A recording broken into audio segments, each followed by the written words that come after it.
Hello, and welcome to the Scoreboard. With 2022 coming to an end, we thought we would highlight some of our best interviews of the previous year. We're going to see some familiar faces as we look at some great accomplishments put on by our high school students and learn some great new recreational skills.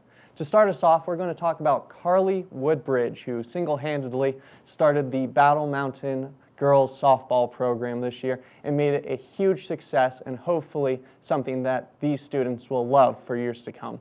Let's hear all about her story. We are here on the Scoreboard with Carly of the Battle Mountain Husky team. She is the founder of our local softball varsity team. Tell us a little bit about yourself, Carly. My name is Carly Woodbridge. I am a senior at Battle Mountain. Yeah, first year playing softball. Awesome. Big What got you interested in starting a softball team at Battle Mountain?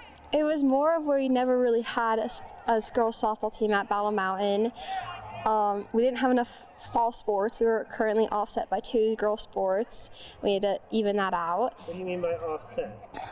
We had 2 more boys sports than girl sports. So it wasn't as even. I thought it was a good time to change it up, and I also needed a sports credit, so I was missing one. So why not just add in a new team? Awesome. Why not just join the Eagle Valley team?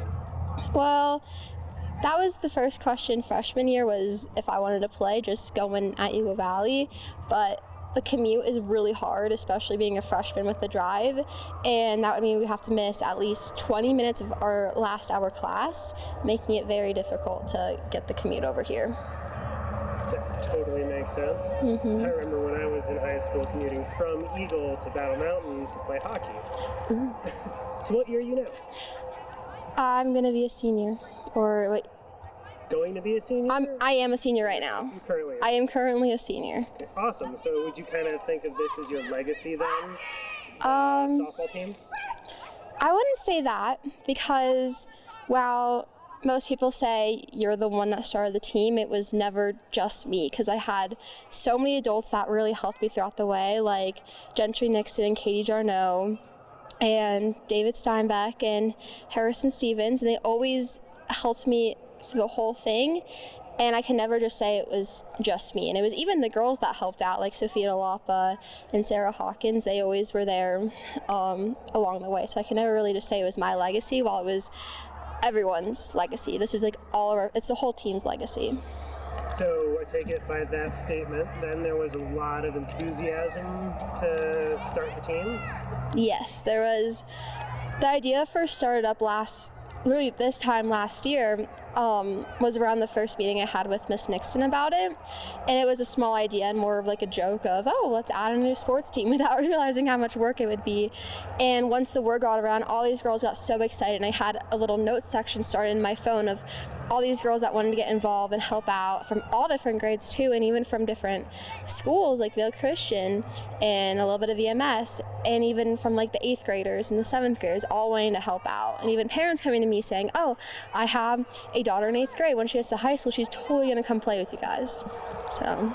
Well, that's awesome. So does that mean that there are kids on the team from both VMS and Vail Christian right now? Well, just Battle Mountain? VMS kind of fell through. We don't have any girls there, but we currently, our main varsity starters are all from Vail Christian, and they really help. They really are the reason that we can even have this team, because they pick up the numbers.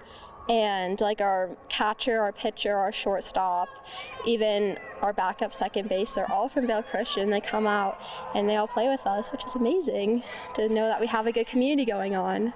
That's awesome. Do you guys play against each other in any other team sports? Yes. I'm not sure with all of them, but I do know that our schools do join together for sports, but I know we go against them for football, soccer. I know their cross country comes to us to play with. Is there anybody on the team that you compete against in any particular sport? No, I play lacrosse for Battle Mountain, and the girls from Vail Christian also come over and play with us too, so never really have to compete with them ever, which is great. It looks like the numbers are pretty good. You guys have a full varsity and a full JV team? Mm-hmm. That's incredible for the first season. How many kids is it their first time playing? How many girls is it their not first time playing with I would give it soccer? around 5 girls who played club and have played before. I would say around 3 girls have played before with their parents or in the past.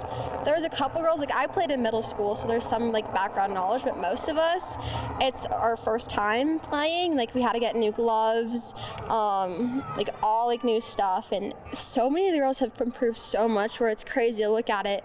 And 2 months ago, we could barely catch that ball, and now it's crazy to see all the improvement. So. Well, that's awesome. Congratulations on all the work that you've put through. It's really been incredible to watch the team come together. Thank you so much for your time. Thank you. Appreciate it.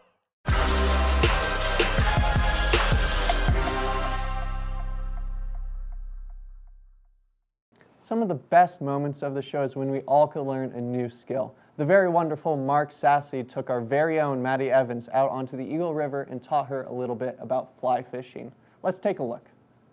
So we went through the knots, we went through the insects a little bit.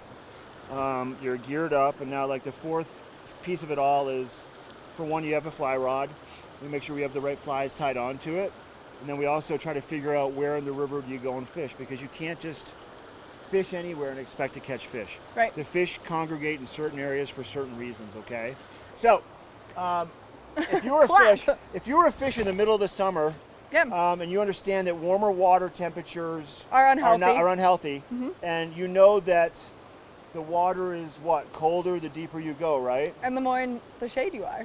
So if you were a fish, would you rather hang out in the shallow, sunnier water, or maybe the shaded, maybe the deeper water? Definitely the deeper water. Okay, so that's one thing to think about. So when we stand here and you look around, there's certain places that are shaded and shallow, sunny and shallow, sunny and deep, shaded and deep. Anywhere for starters where there's deeper water, you're probably going to find fish, okay? Right. So keep that in mind when you fish.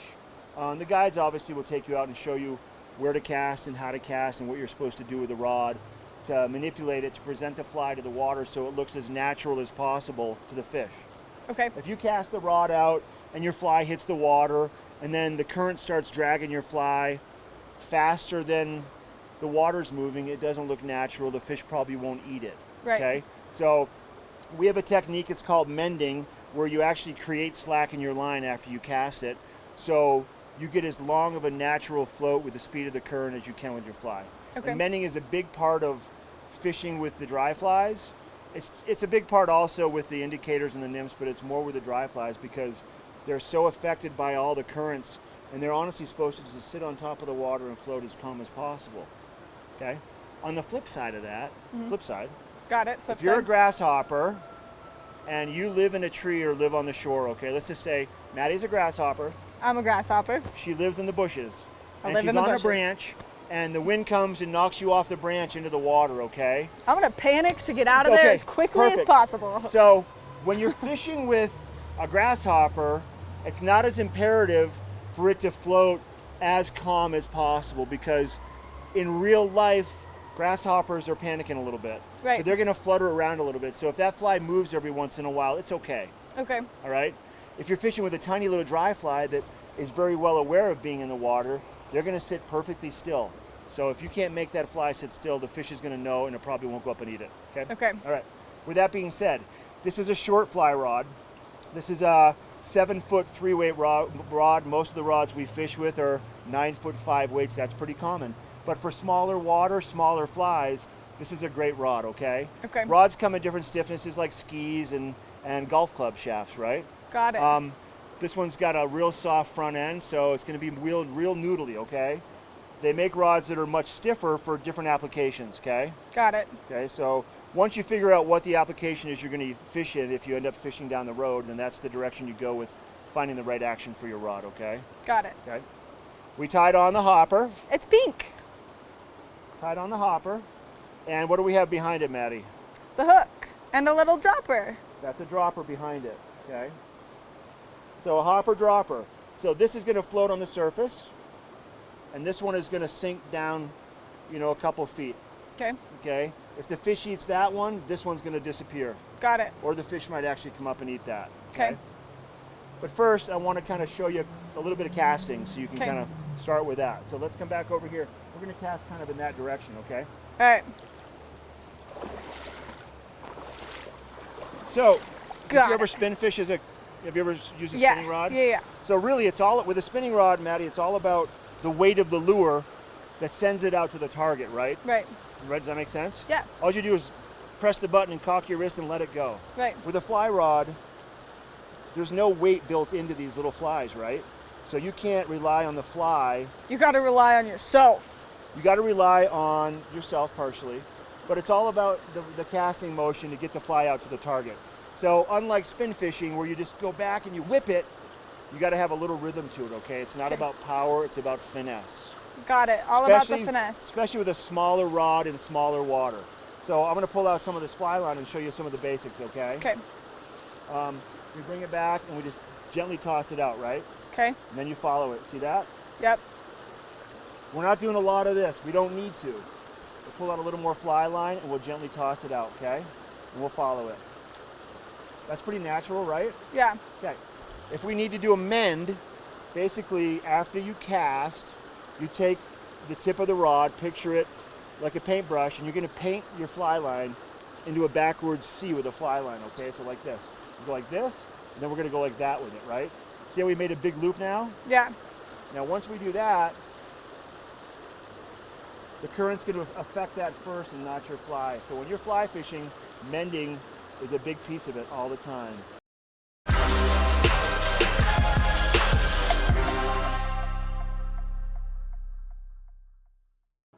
Maddie wasn't the only one that had fun and learned a new skill this year. Ben Root and I went out to the Vail Valley Fencing Club and learned all about fencing from the wonderful Don Watson. Let's take a look. Hello, we are here in the Battle Mountain cafeteria. Just after the fencing club has finished their Wednesday sessions, I'm here with Don Watson, the head coach of the fencing club. Don, could you just give us a little bit of background in fencing? Could you give us a little bit of background in your experience in fencing? When did you start? I started in 73 at the University of New York. Fenced NCAA for 4 years and then put it down for 30 years. Started again in Vail Valley at Vail Mountain School, moved over to the rec center in Avon, and then here to Battle Mountain in 2010. So running it for 10 years, that's a pretty long time. Has there been any notable athletes coming out of your... We sure have. We've had 2 junior Olympians. We've had national podium finishes 4 times.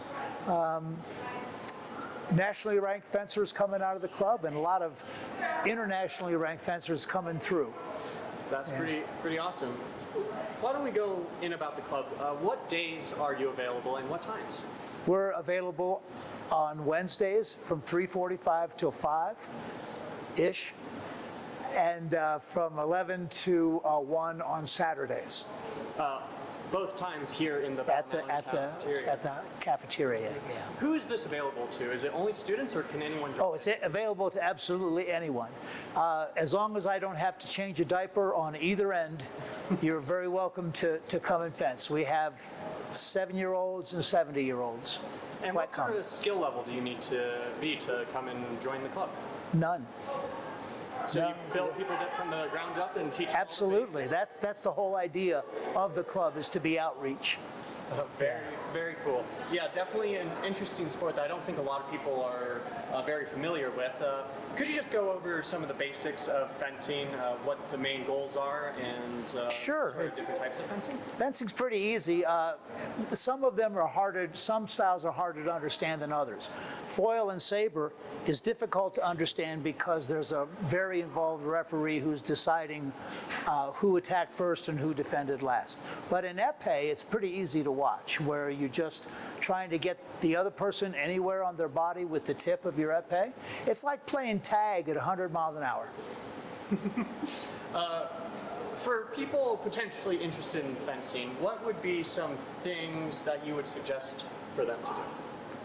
Come by anytime, wear sneakers, blue jeans, and a t-shirt. Other than that, I think, you know, we welcome anybody. You don't have to bring any of your own equipment? Nope. You can get them. We have equipment. Very cool. And if people are sort of on the fence about fencing, how would you recommend fencing to them? Well, fencing is a great COVID sport because you wear masks and gloves, and if people get closer than 6 feet, you stab them. It's something that you're genetically predisposed to be able to do. It's very natural for us to be able to pick up something in our hand and poke with it.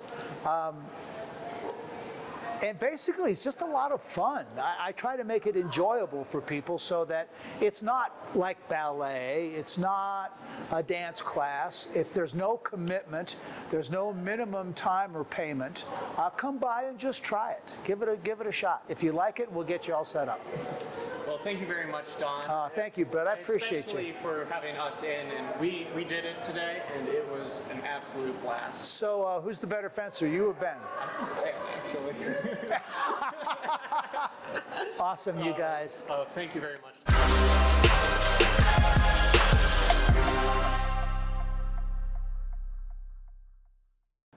Our Vail Valley High Schools had an amazing fall this year with multiple state championship wins. This included the Vail Mountain School golf team, who won their state championship off the backs of Felix Grunner, an amazing golfer for them.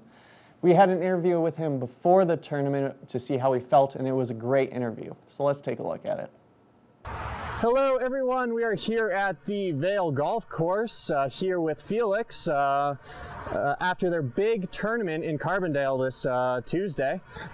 Felix, can you tell us how the tournament went for you? Yeah, it was great. Probably one of the better days I've had all year. It was a perfect time to have it.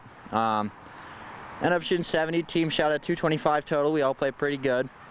Yeah, I ended up taking the win. I took the individual win and the team took the team win. So great day all around. Oh, that's an amazing start, especially for regionals. Are you feeling pretty confident going into states coming up? Yeah, I don't think the confidence level could be really any higher. For me, I think yeah, this is the best golf I played in my life right now. The team, we won regionals. We were one shot worse than the best team in the state. So I think, you know, we're in a great spot right now. Hopefully you guys shoot just as well in states. When exactly is the beginning of states? So it's not next Monday, Tuesday, but the Monday, Tuesday after that. Of course. And where is it? It's at Pioneers Country Club in Denver. A very exciting course, a very special course. It is. Private, right? Yeah, it's private. I've never played it. I don't think any of the guys have played it, so it should be a fun. We got a practice round on Sunday too. Oh, that would be really exciting. Yeah. So what exactly are you guys doing to help prepare yourselves for states? We're just working on the kinks in our swings. You know, whatever we felt we needed to work from regionals. So we're not playing anymore in practice. We're just hitting the range. Yeah, just to try and get our confidence as high as we can. Yeah. For the tournament on Tuesday, what do you feel was your strongest portion of your game? I definitely say anywhere from my 8-iron down, 8-iron to all my wedges. Yeah, I hit 16 greens, so I was pretty happy with that. Oh, that's very exciting. And what did you score overall? 70? 70. Wow. Yeah. that is an amazing score. And how difficult would you rank that course over there? They had the greens running pretty nice. They had some tough pin positions, so we played it from I think 6850, which is the longest course we've played all year in high school. So it's probably one of the top 5 harder ones, I'd say. Yeah. And last year you guys got third overall in the state for 3A, and hopefully this year you'll do even better. I know it's maybe a little early, but what are your thoughts on next year and the years following? Do you think this program will be able to live up to that as well? I think so. Deke and Stewie are both juniors, so they'll be returning next year. We've got some great talent coming up in the young guys. Logan, Hunter, a whole bunch of guys ready on the squad to take over. Yeah. And how was it playing 2 days in a row for a tournament? It's definitely a longer one for sure. Yeah, for me, I've played tournaments that have gone 4 or 5 days in the summertime, so I'm used to it, but it's definitely a different switch up of pace in high school. But yeah, I like it a lot better. Kind of gives you a chance to, if you need it, revenge on the second day. So I'm sure there was some great team bonding as well, staying overnight all together and all that. We've had this overnight and the Steamboat overnighter early in our regular season. So those have been great. It's great for the team. Yeah. And I know you're probably thinking about states, but when this all is over, all of golf, do you have any plans for the winter and spring? Yeah, I'll be playing tournaments all winter long down in the South. I'll spend a bunch of time down there during breaks and such. I'm looking at colleges now, so I got to make my decision pretty soon there. Yeah. Where are you looking for colleges? I've got 5. My list narrowed down to 5. I've got UNLV, Methodist, Florida Gulf Coast, and Campbell University, as well as Southern Methodist University. Have any of these guys approached you in playing golf for them? Or? I've been in communication with them for a while now, about a year and a half or so. Very, very exciting. Just keeping them updated with my golf and stuff. Yeah. Well, very cool, Felix. Congratulations again on Tuesday, and good luck in the next coming weeks, and hopefully you guys do great in state. So, Very, very much. Yeah, I really appreciate it. That's all the time that we have for this episode of The Scoreboard. Tune in Tuesday, January 3rd, when we look at some of the great accomplishments put on by some of our local high school soccer teams. We will also look at a very promising looking ski team this year, but you'll have to tune in Tuesday to find out. If you have any story ideas, please email us at scoreboard@tv8vail.com. And as always, if you missed any of our previous episodes, go to thescoreboardnation.com to check them out. I've been your host, Brett Ferraro, and I can't wait to see you all on Tuesday.